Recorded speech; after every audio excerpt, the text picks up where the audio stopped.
Hello, friends. My name is Steve, and we are here today to discuss The Warrior Prophet, chapters 18 through 21, not 22, like I thought a few minutes ago.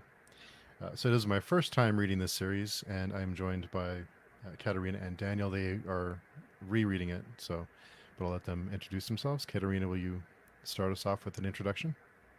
Sure. Hi, I'm Katerina. I'm reading The Warrior Prophet for the second time, and I really enjoyed this part.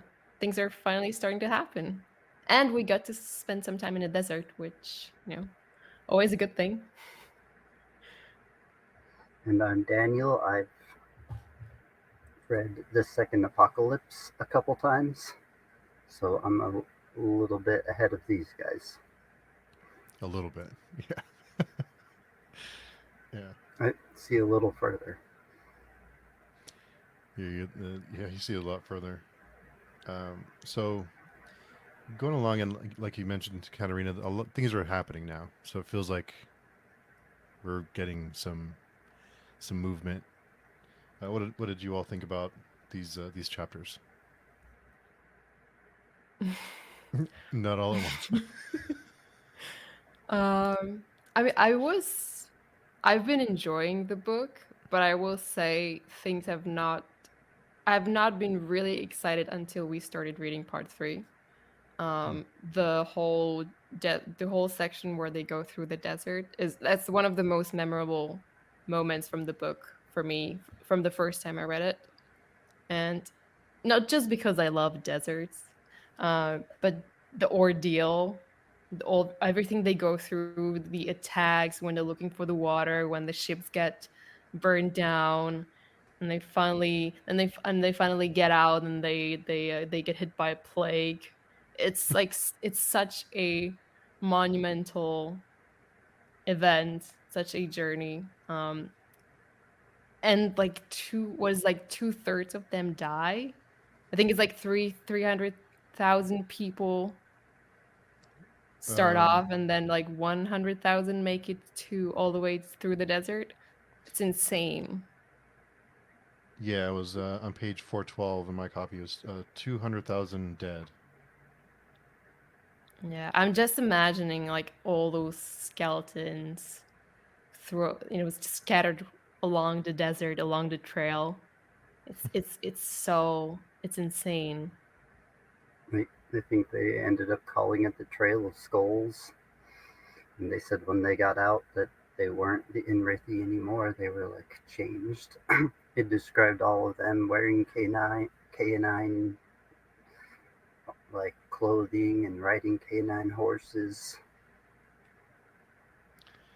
Yeah, they seemed even more angry and like uh, brutal, after, which was hard to imagine that they'd be even more ruthless. But I I did think it was interesting that um, when they kind of decide, okay, we have to kind of get rid of the extra baggage we have because resources are scarce and we won't make it with all these people, and they just kill everyone, like whoever, like the camp, the people in the camps and the slaves and the merchants and things like that. They just kill them off. And The same thing Xerius kind of let happen with the Vulgar Holy War. Like mm, these people will slow us down. Only they did it with their own hands. Yeah, I was gonna say at least Xerius had the courtesy of having the Kianin do it. Here they just slaughter them themselves. Um, I think they kept the horses alive for longer than they did the slaves and the camp followers, right? I think they rode the horses until they died, and then they ate them. Right? Is that am I remember right? Yeah, but it was after they killed the camp followers. Yeah, The nobles need their horses. can have them walk. They had that uh, Detnami, I think his name was. He like went out and he decided to go for Subi, whatever the town's called, and ditch the army and get there before him to find water. And it ended up when the Holy War got there, him and all of his soldiers were just dead in the water, and they all got in and drank it anyways. That was pretty hardcore. That part was intense to me. And then, Yeah. and then when they were out and the sandstorm came, and they said afterwards, like the whole landscape had changed. Yeah, they drank the water with the bodies in it, and they all got sick drinking the water, but they were so thirsty that they drank it anyway. Yeah, I remember the first time I read it, I was so excited that they made it to the oasis. And then you found out that the canyon were able to poison the water because the other Inrithi deserted and just rode off ahead of the main army. It was it's brilliant, but it's so I don't know. I love that part. And it's like as you said, there are like everyone's changed by that experience. Even the people that I think are like one of the strongest characters, like Hellas or Conphus, they admit at some point that like they lost themselves in the desert or they lost their faith in themselves, which I thought was pretty interesting. There's even like one moment where Kellis is like standing on top of a dune, I think, and just screaming at the heaven or after for his father or something. He, he had a near twig moment where he just almost stopped and stared at a twig for too long. Yeah. Didn't he say I'm coming, or he said I'm coming, Father, or something like that? He said, That's right when they had first seen water in green yeah. for the first time. Yeah, he's not the kind of guy who usually loses self-control. But I guess that's what dehydration and sunburn does to you. Yeah. He also had Even if you're his Dunyan. his Jesus moment where he like found water in the desert and kept the whole holy war alive. So now they all feel like they kind of owe him a debt, or not, or he's more of a threat. One of the two. Yeah, I think that's where Conphus had this one moment where he thought like that Callus might actually be a prophet for just a short moment, but still. And then he was super mad that Tellus is standing in water and he's sitting there dehydrating to death.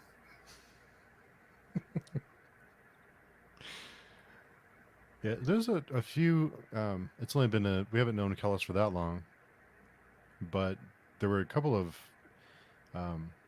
for Kellis, it was a couple of unusual moments because he is afraid towards the end of chapter 21, and then he has this kind of moment in the desert. So there's some uncharacteristic moments.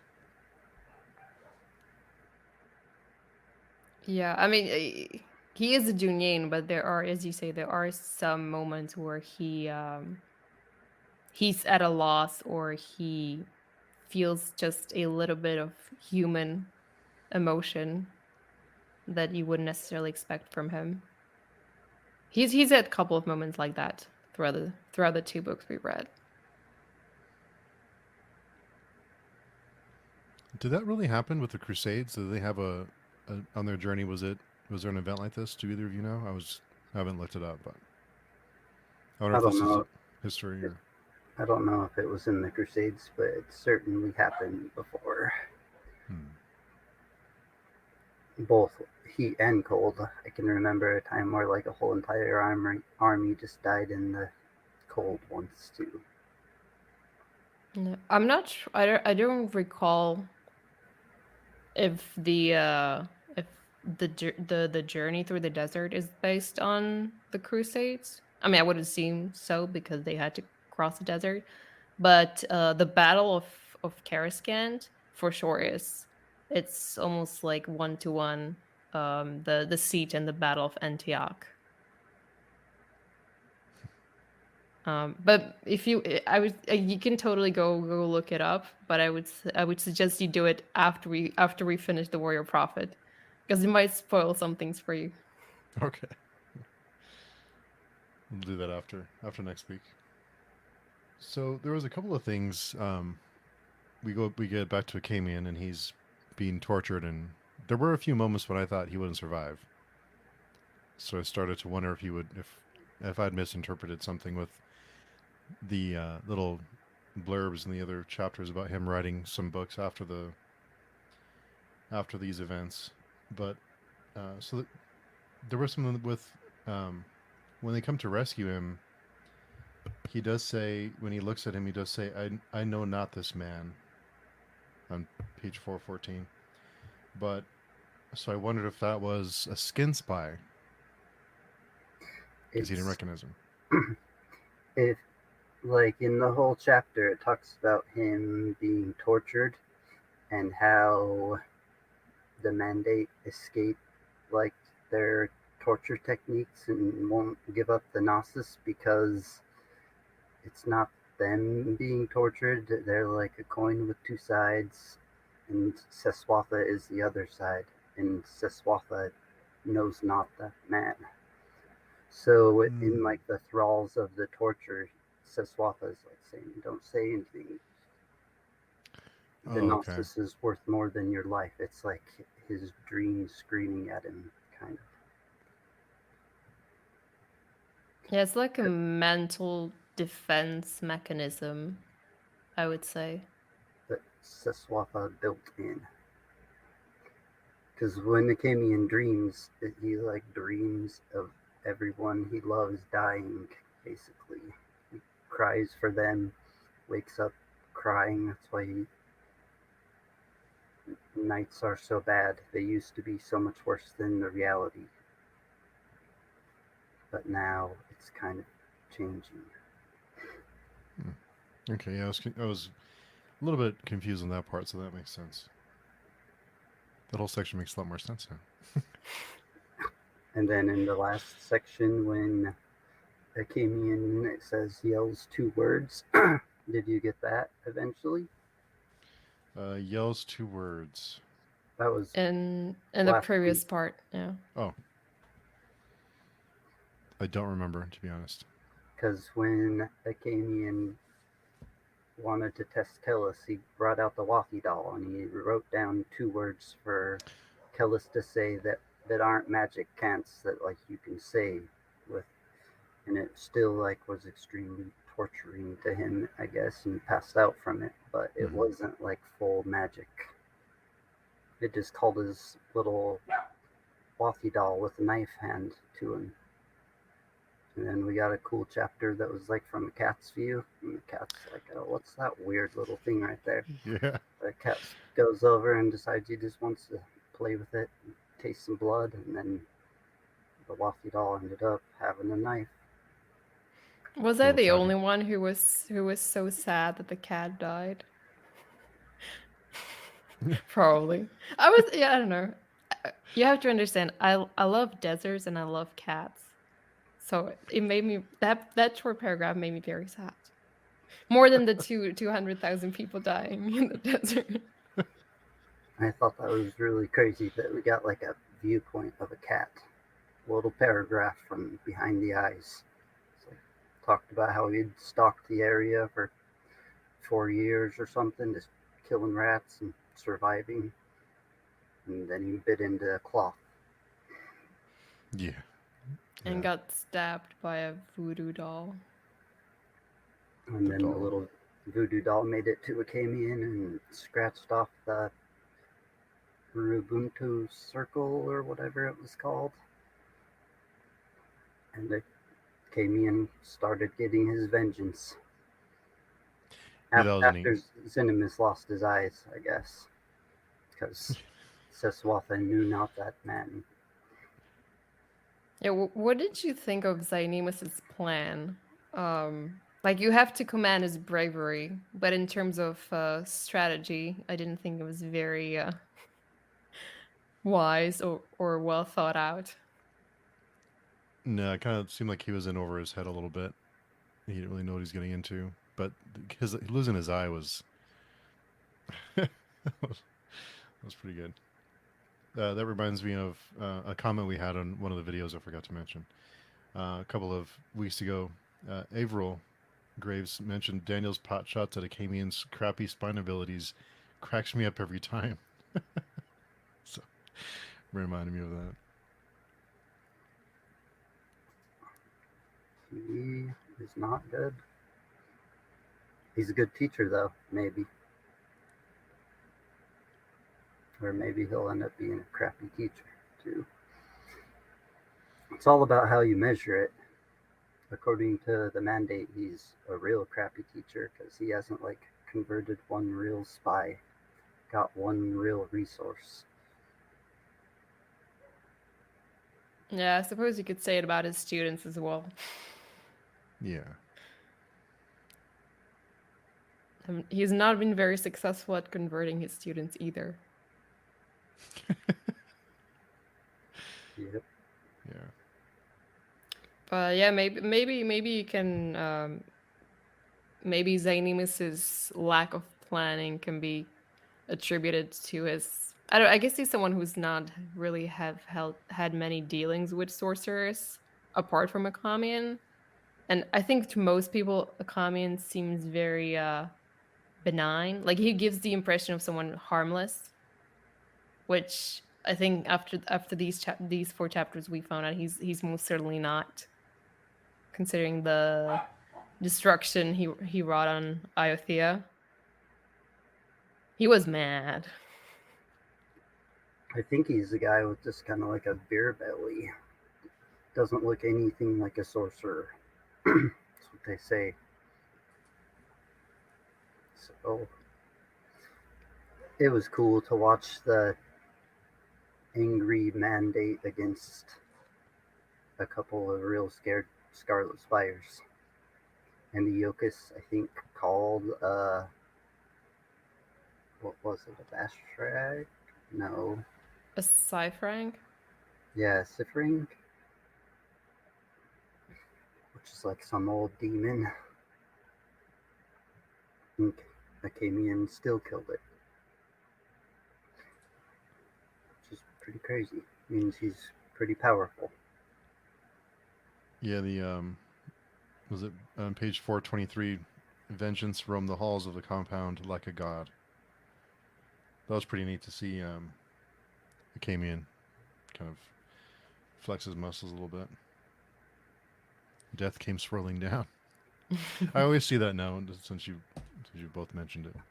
There was even a part where it was like, what did it say?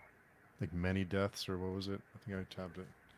I think it was like them dreaming of rain and the rain not swirling down. I don't remember how he phrased it, but that seemed like what he was alluding to.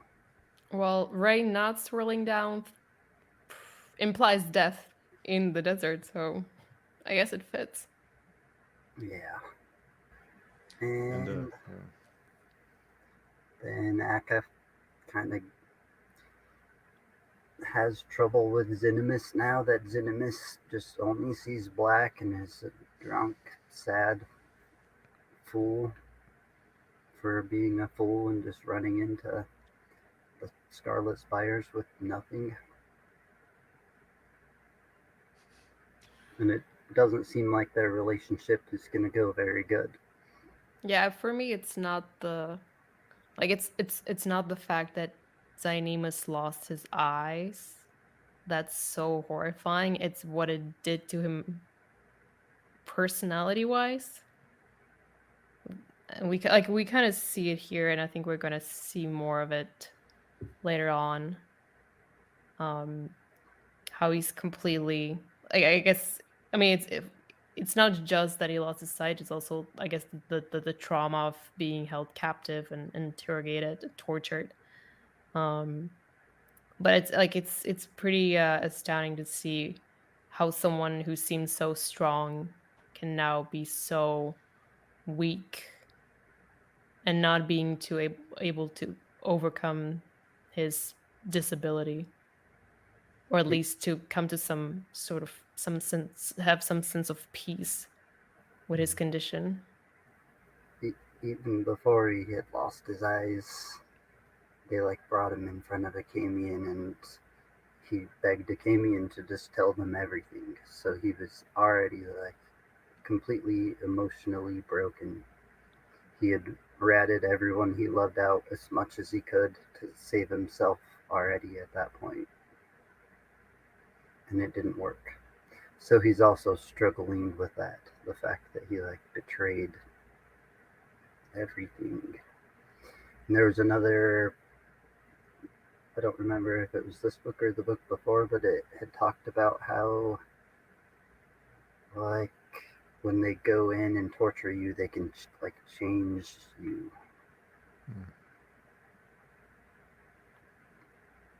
It's not just normal torture. They're like somehow inside of you, torturing you. Hmm. It described quite a bit of, like Akamian talked about when they see sorcerers walk, like go floating in the sky. They're not floating, they're walking on an echo of the ground, it said. So they're still stepping physically, but on an echo of the ground. So Yeah, they're I'm not just still floating. confused by that. I'm still confused by that, even like 5 books in. Like I understand they might be walking an echo, but they still have to get up there somehow. Walking on the echo.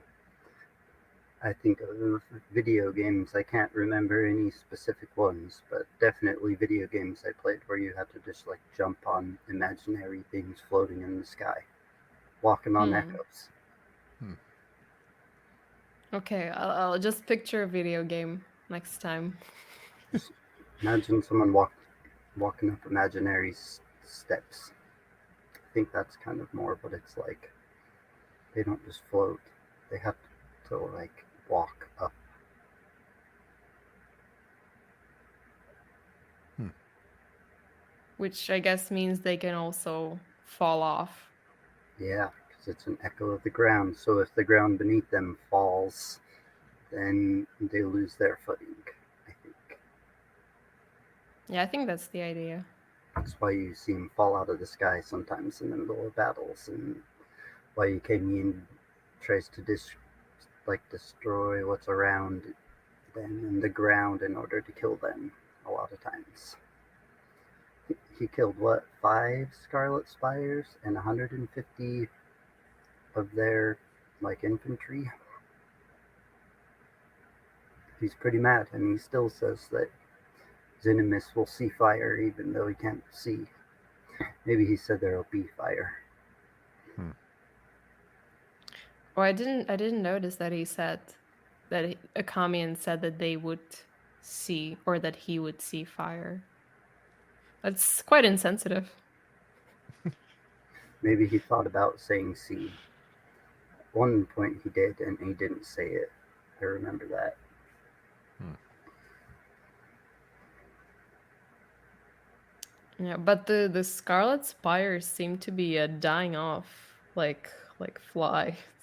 Like first Akamian kills what you said, like 5 of them, and then they have to join in with the Enrithi during the battle of or the siege of is it Kariskand, I think. Um. Yep. Yeah, Coastkend. Mhm. And I think there's another as at least another 3 or 4 who get killed by Kore. So I wonder how many are actually left because there were another couple of them who died during the previous battle, I Oh. think, as well. So I I'm think they starting to get worried about the school. Like, are they actually gonna make it to Shaima? or how weak are they? How little do they know? Because the Sishwaran seem to kill them like Akamian kills them. They're kind of not a very tough school.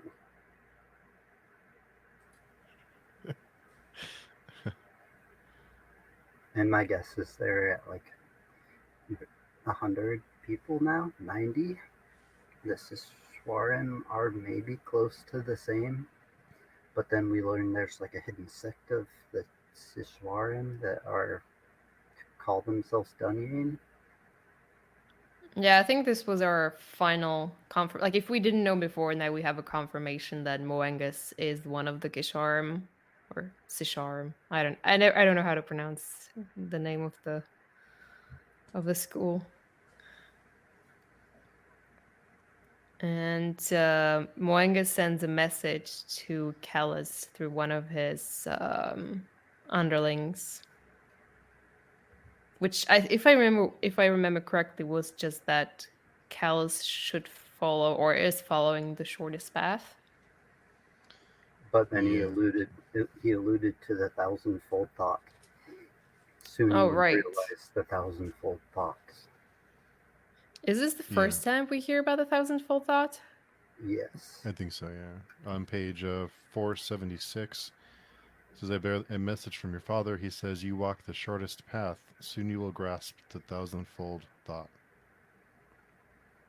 And then he promptly gets killed because they see him with Callus, and Callus has to kill him. The poor messenger always gets screwed.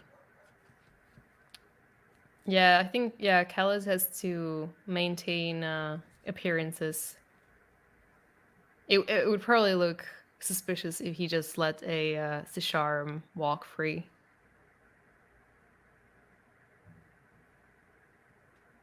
Yeah, that's true. Maybe he would have killed him anyways. I mean, not that Callus. yeah, not that they're not suspicious of Callus already. Yeah, Callus seems to allude that something is coming. Bad for him. So he's gonna kind of tell an Esmet to be strong. Serway just had their baby. Yay, congratulations. Oh, that's right. Yeah, she did have a baby. It was very brief, like I almost forgot, but yes, she did have a baby.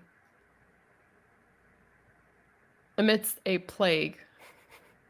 And after she walked like hundreds of miles through a desert. And Esmet's reflecting on like when Kellis told her to give her water to Serway. And then she realized what it was for the baby when the baby was finally born. But she was still kind of jealous or angry. That's when Kellis came out and told her that she has to stay around and be followed by one of the Zadamini because people want him dead now. Yeah. His enemies. Well, some people wanted him dead already. Yeah. But we're not successful. And now that he's came out of the desert with a huge army basically made up of other people, like the other army's members, they're mad at him and they're scared. And then the plague happens and it appears they have a reason, maybe. That's what Conquest tried to allude to, that they'll just blame him for anything bad that happens and try to keep people on Conquest's side once Kellis dies in Carrick's End.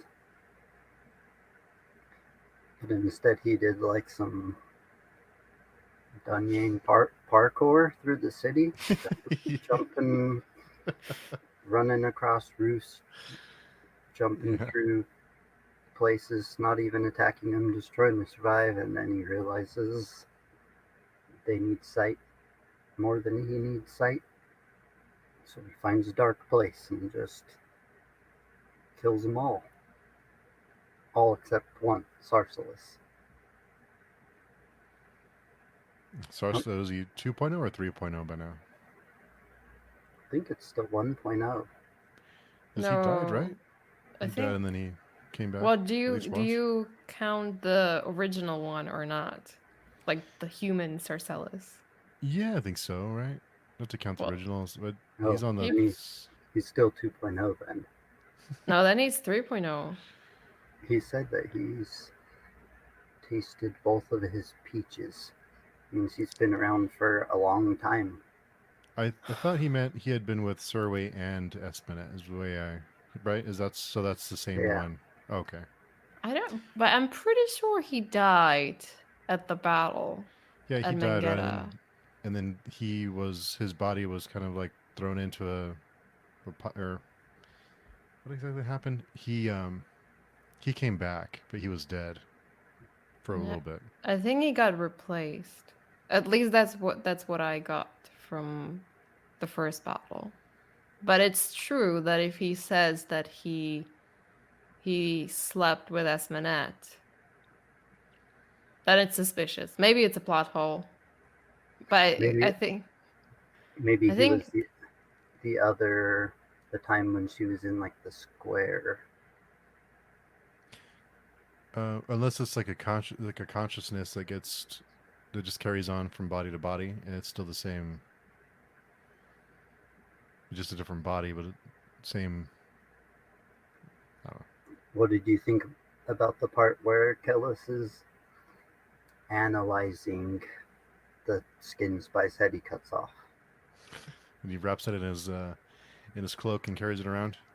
Yeah. Yeah. He said it was just like a whole bunch of snakes made out of human skin with deep set eyes.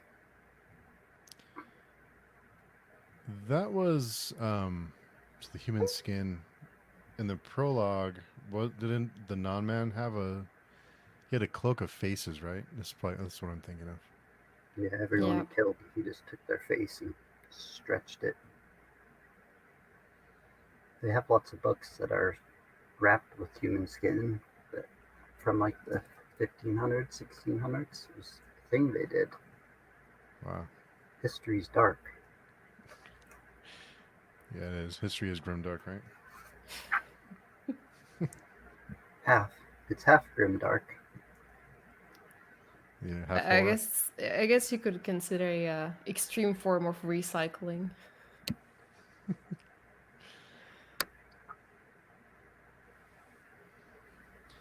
The attacking the Phantom and Karascand.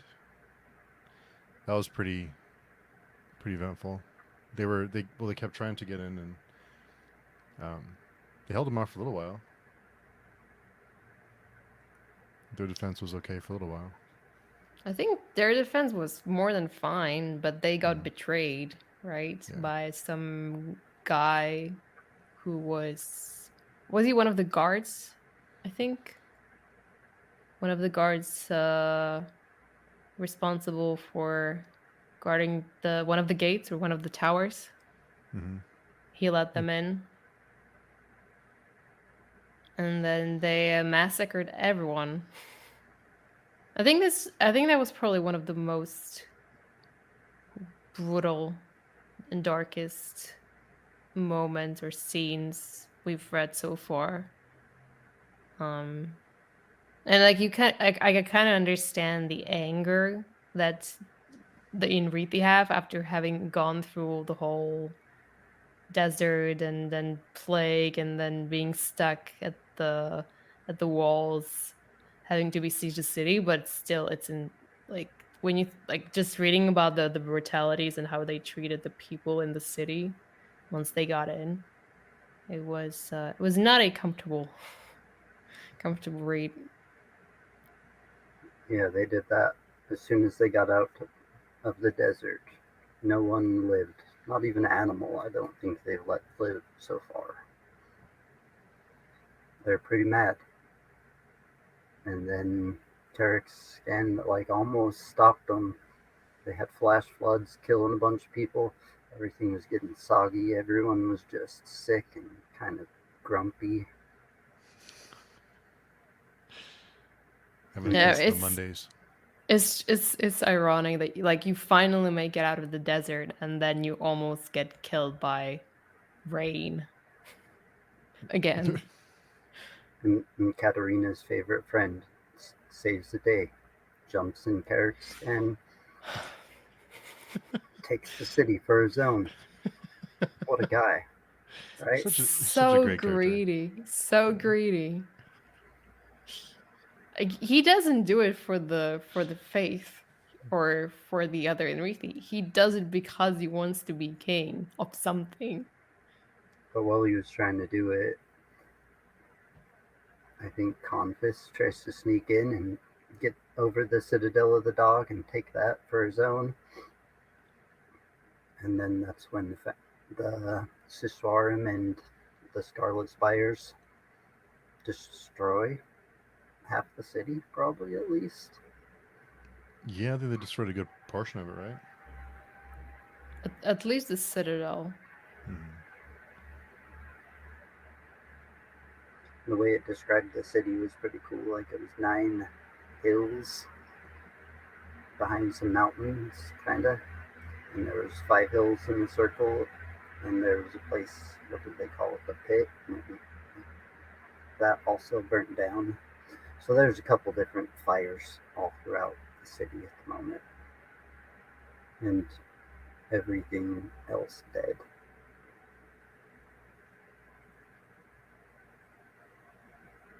They were the heathens. In Did it actually matter? Like, if even if they weren't, do you think they would have treated them differently? 'Cause to me, it just seemed like no, they just wanted to let out all the anger, frustration they've accumulated over the past weeks or months. they were even doing it before the desert. They're they basically just have to make them out to be the devil. So when they kill a little kid, it's just the devil, Yeah, fair which is enough. horrible. It talks like Nair has a moment where he sees a kid and he like doesn't kill him, and some guy runs by and just like pikes the little kid with a spear. There's another part where Nair's like just standing there, and some guy's like cutting a boy's arm with a sword too, and he's just like thinking how horrible this is, but he doesn't do anything to stop. No, and then he kicks in the guy's face and screams that he's stronger, Yeah, the guy which who did it.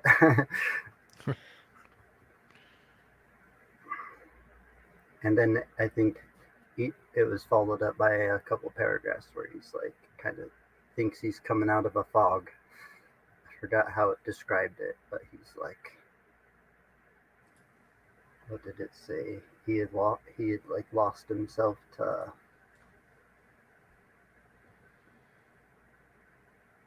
emotion, and he was like coming out of it as he's smashing the guy's face again.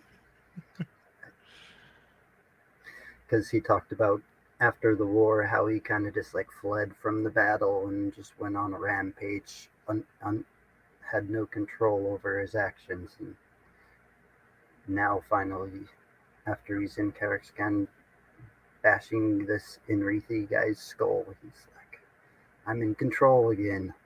yeah, I'm the strong macho guy again who doesn't have any doubts,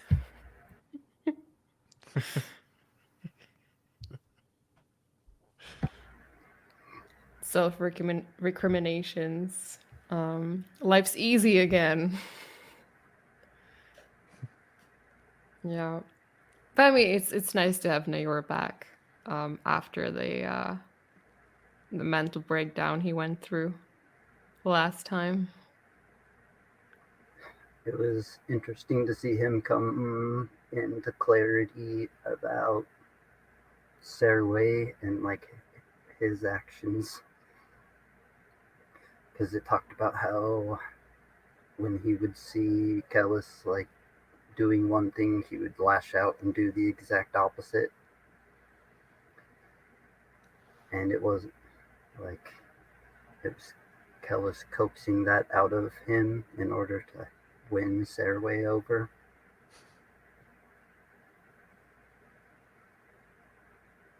And he was also kind of amazed at himself for somehow surviving the Dunyein, it said. Because he's like looking around at how much he's conquered and thinking how he was with him alone for so long, and still he's the one who hates him when he's talking to Con- Confus, and Confus is wondering why he's the one that's was with him for so long, and he's the one that hates him and won't talk to him. And he just Yeah, I think that was keeps saying Proyas. it was Serway. Sickly pro, yes. Oh yes. Poor man.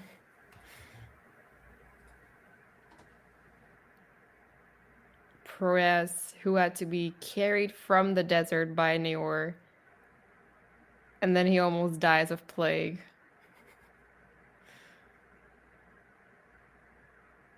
Yeah.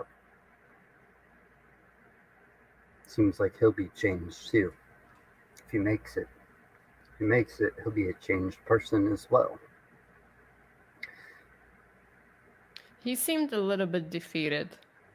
And then there was a top-down view of the battle from the Synthes, and he talks about how the end of ends is coming, but he still needs to kill Kellus. Kellus is insignificant, but he needs to die. And he like was reflecting on the mandate's prophecy and thinking it's like lucky coincidence, but still, whatever the mandate and the Synthes is doing is coming closer to an end. At least he thinks. I mean, that's interesting because the prophecy says that Callus is the harbinger of the apocalypse. So you would, if the prophecy is true, that you would perhaps think that the council would want him to stay alive. They don't, I think, believe in it at all. It seemed in that chapter like he kind of like said it was silly. The mandate had a silly prophecy. Didn't even matter about it because the consult had almost achieved whatever they're trying to achieve. The second apocalypse, maybe. Maybe.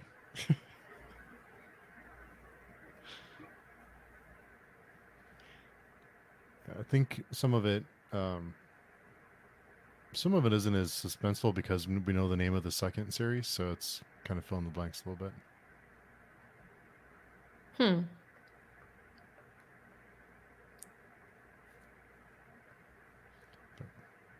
I haven't read them. I'm just so you kind of know what to expect just by knowing the title of it. Well, yeah, I guess you could say there might be an emperor somewhere who is somebody. My money is on Saban.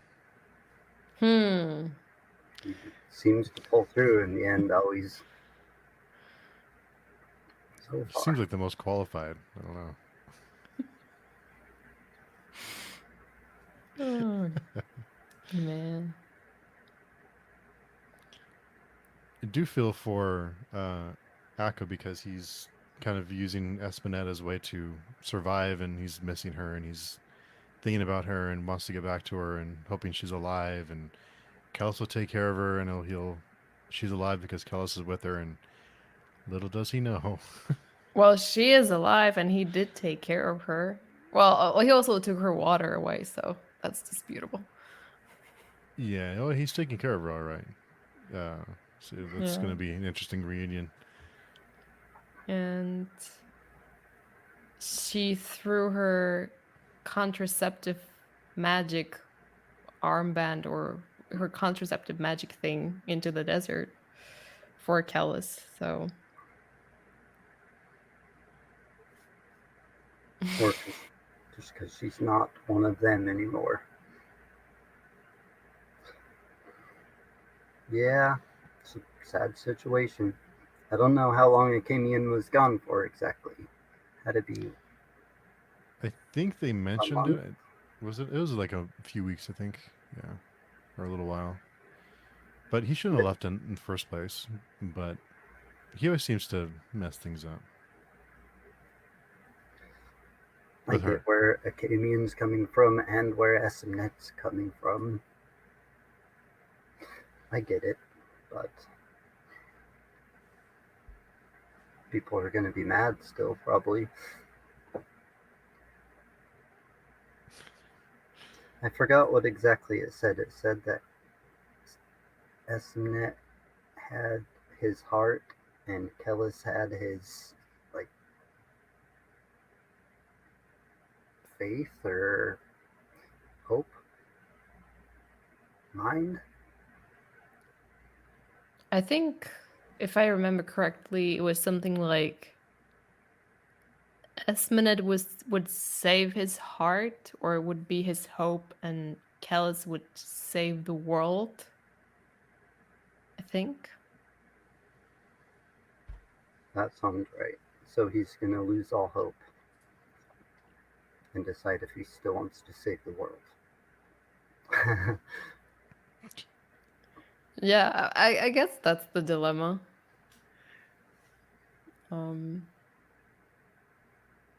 Or maybe SMNet will go back to him and leave who she now thinks is a god too.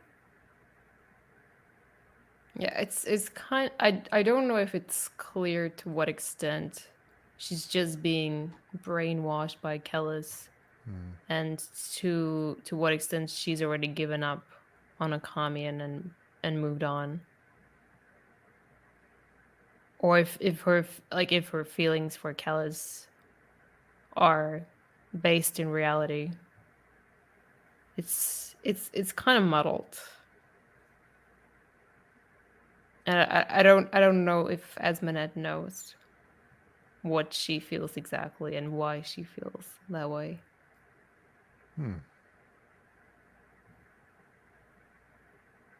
She does seem almost like under a spell, almost.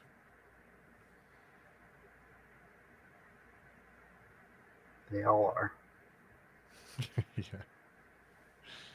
Good old Kellis. Everyone's under some kind of a spell. Confus and his family are like under the spell of power. Proyas is under the spell of piety, religion. Most of them are under the spell of religion. I think at one point, I don't remember who was talking, but they like wondered if they should bring up the hypocrisy if one man could bring down like Karaskan. Like if being angry at one person was worth destroying a whole city, and they're all on their way to like destroy Shine for one man who's a god.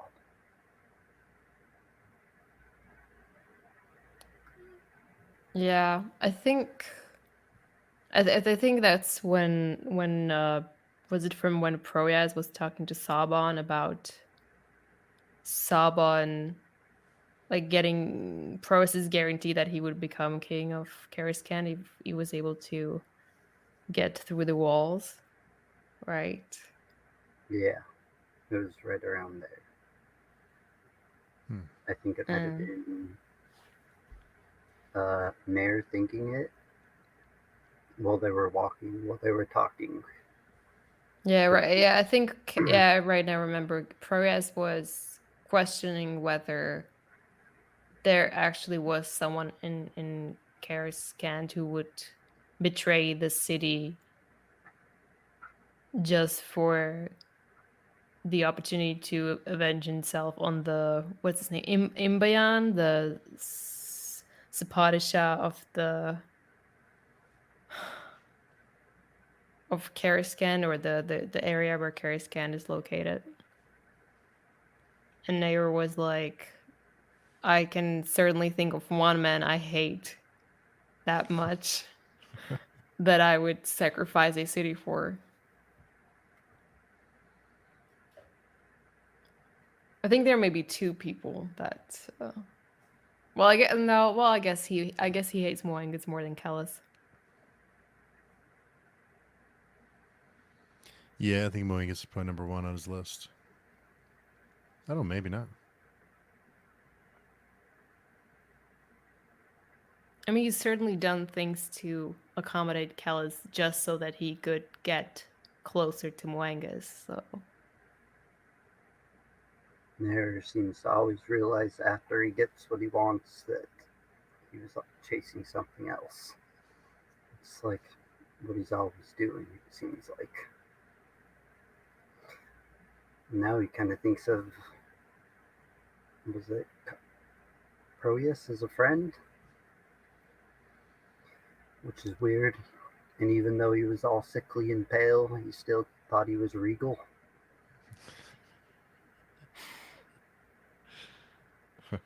yeah, what are those thoughts?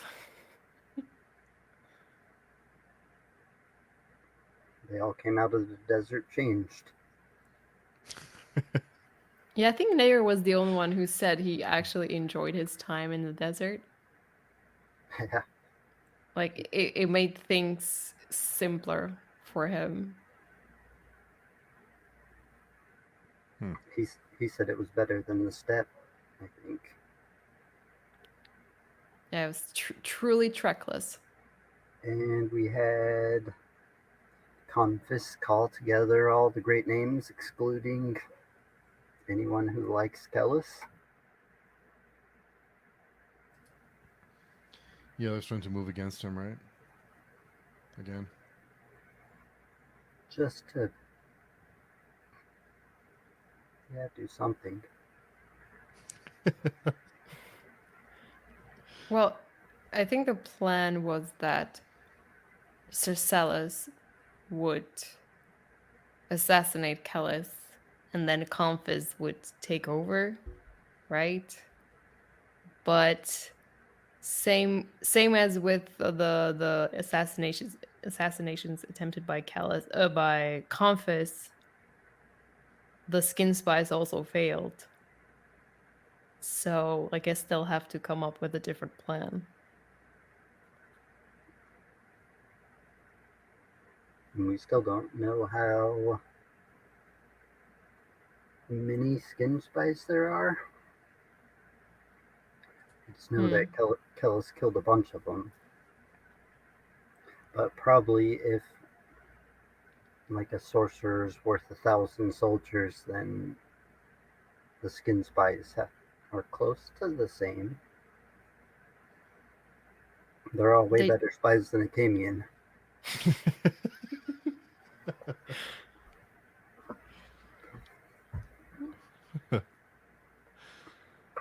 Without a doubt. But yeah, there certainly seem to be more physically stronger than a regular person, and more bendy, I suppose. More serpenty. I think Kellis says that it's not magic though. Whatever they are isn't magic. It's some kind of old tool. It's a tool of the Inquiry, which is who, Steve? I don't know. Of the who? The Inquiry. Inquiry. Something like that. Who is? I'm having a moment. It's an old, irrelevant name. Only significant right now in Acadian streams, kind of. Oh, okay. Or a battle that happened a long time ago in the prologue. The damn prologue. So much is in it.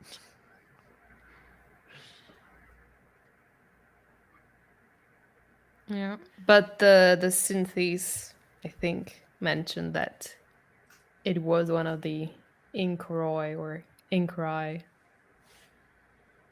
So maybe they're birds with human heads that are just flying around. Or, well, I don't know. I love that. It's so creepy, that little bird. They have some kind of way to build things in a non-magical way that's advanced, super advanced. Just like the Dunyan can see behind people's faces and hold people over a precipice with one hand and grab swords between their fingers. Or who can carry a head in their cloak. That's right. I feel like we've already. Is it the Thunieri that like had killed some of the K9 and strapped them to their belt? And were walking around with like severed heads on their belt earlier. I think that was in book 1, right? Yeah. Well, I think so. they only have more heads now. Decorations. They'd already tossed more bodies over the castle walls. At first, they tried to siege Karaskan, I think, 3 times and failed all 3 times. They just got rained on and sad. I've been that person. Once my socks get wet, I get sad. So I understand the feeling. But socks suck. I'd curse out the name of the gods too when that happens. Yeah. Nothing like sieging or looting a city when your socks are wet. Just It's taking your anger out on anything that has a pulse. yeah, yeah. So I think that's all I had on my notes. I think. Is there something else that you guys had? No, I think we pretty much covered it all. We talked about Zynemus and a commune. We talked about the siege, the desert, the baby, Esmonette. I think that's it. Well, Do you there's a have part anything? where Nair wanted to know how Sabon was so certain, and then he realizes he like took the traitor to Kellis, so Kellis could look in his face and decide whether he was telling the truth. That's how Sabon was so confident. Once again, Kellis told him that it was for sure. The gods had willed it. What an Opportunist. yes. It's irritating.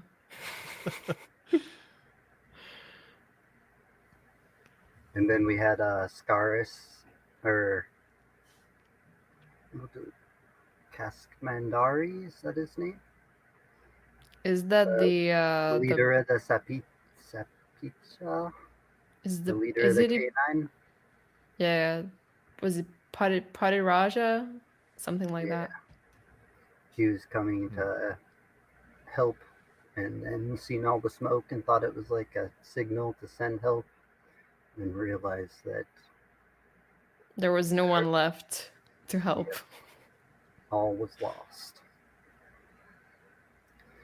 So he's just realizing that now, and he's gonna have to formulate a new plan.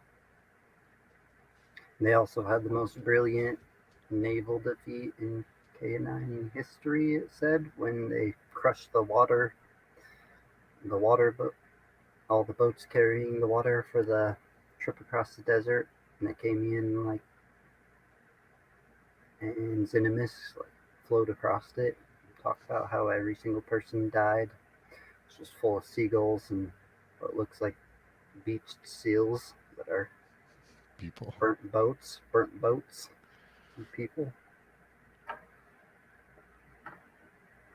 Yeah, and the people, even the salesman who survived died because the only place they had to go was the desert, which is really cruel. But I guess necessary from the canning's point of view. Yep. So now we got less than 100,000 Inriki soldiers left in this holy war. And they're two cities away from Shimei, 3, maybe 4. They're close. You're close, yeah. Yeah. So, what are your predictions for the end of this book, Steve? Since we'll be finishing next week. Do you still think that Kellis is not going to make it to Shima?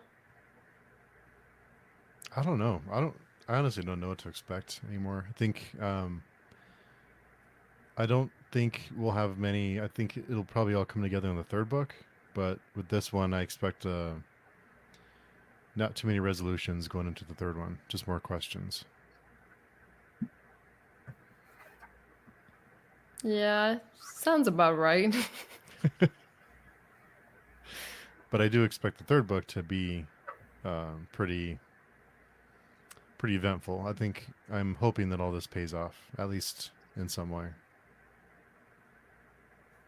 Something certainly will. Maybe not in the way that you hope for, but they will. And I'm sure some of it will carry over into the other series. So. The war of all wars. There's lots of wars being fought right now. Even in the middle of the battle, they were like fighting for power, trying to see who could take over the one area first. So there's like political maneuvering in the middle of the battle. Immediately, Convis, they said, got carried in on a litter like as soon as they could. They're all just trying to take the cool places for themselves. Kellis, I forgot what area he took, but he pretty much told his Zaadan, you need to go to one area and just defend it, because that's where they're going to stay. So they just divide up the city and go in. Claim it for their own. Yeah. Well, let's see how successful Saban is at ruling that city. If I know Saban, I know he'll be successful.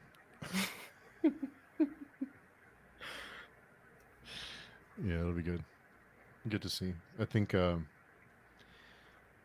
it and the way they just kept throwing people at when they were trying to scale the walls, and they're trying to get into the city, and they just kept throwing people, and just